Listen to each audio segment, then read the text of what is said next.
نیکی کا حکم دیتے ہو، بدی سے روکتے ہو، اللہ پر ایمان رکھتے ہو۔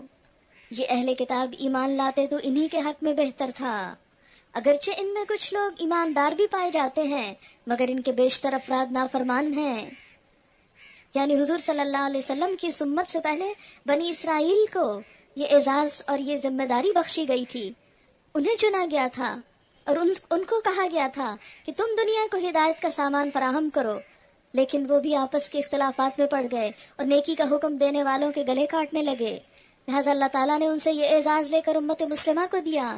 آج ہم سب کی یہ ذمہ داری ہے کہ اس دنیا میں امن و امان پیدا کرنے کے لیے نیکیوں کو عام کریں اور منکرات کو روکیں، اور اس طریقے کے مطابق جو اللہ نے اس کتاب میں ہم کو سکھا دیا۔ فرمایا یہ تمہارا کچھ نہیں بگاڑ سکتے، زیادہ سے زیادہ بس کچھ ستا سکتے ہیں، یعنی اس کام میں اگر مخالفت ہوگی تو بس کچھ زبانی اذیت، کچھ تمہارے خلاف پروپیگنڈا اور کچھ تکلیف دہ باتیں سنو گے اور اس سے پریشان نہیں ہونا۔ اگر یہ تم سے لڑیں گے تو مقابلے میں پیٹھ دکھائیں گے، پھر ایسے بے بس ہوں گے کہ کہیں سے ان کو مدد نہ ملے گی۔ یہ جہاں بھی پائے گئے ان پر ذلت کی ہی مار پڑی، کہیں اللہ کے ذمہ یا انسانوں کے ذمے میں پناہ مل گئی تو یہ اور بات ہے۔ یہ اللہ کے غضب میں گھر چکے ہیں، ان پر محتاجی اور مغلوبی مسلط کر دی گئی، اور یہ سب کچھ صرف اس وجہ سے ہوا کہ یہ اللہ کی آیات سے کفر کرتے رہے اور انہوں نے پیغمبروں کو ناحق قتل کیا۔ یہ ان کی نافرمانیوں اور زیادتیوں کا انجام ہے۔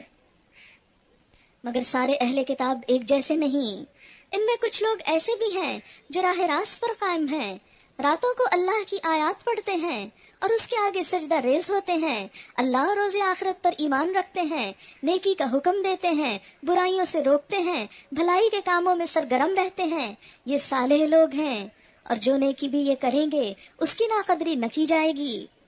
اللہ پرہیزگار لوگوں کو خوب جانتا ہے۔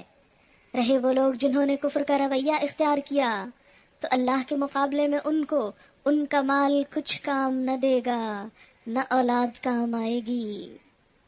کفر کے ساتھ، اللہ کی ناراضگی کے ساتھ مال اور اولاد کام نہیں آتے۔ وہ تو آگ میں جانے والے لوگ ہیں اور آگ ہی میں ہمیشہ رہیں گے۔ جو کچھ وہ اپنی اس دنیا کی زندگی میں خرچ کر رہے ہیں اس کی مثال اس ہوا کی سی ہے جس میں پالا ہو، اور وہ ان لوگوں کی کھیتی پر چلے جنہوں نے اپنے اوپر آپ ظلم کیا ہے اور اسے برباد کر کے رکھ دے۔ یعنی ایمان کے بغیر نیک اعمال اللہ کے ہاں قابل قبول نہیں۔ اللہ نے ان پر ظلم نہیں کیا، در حقیقت یہ خود اپنے اوپر ظلم کر رہے ہیں۔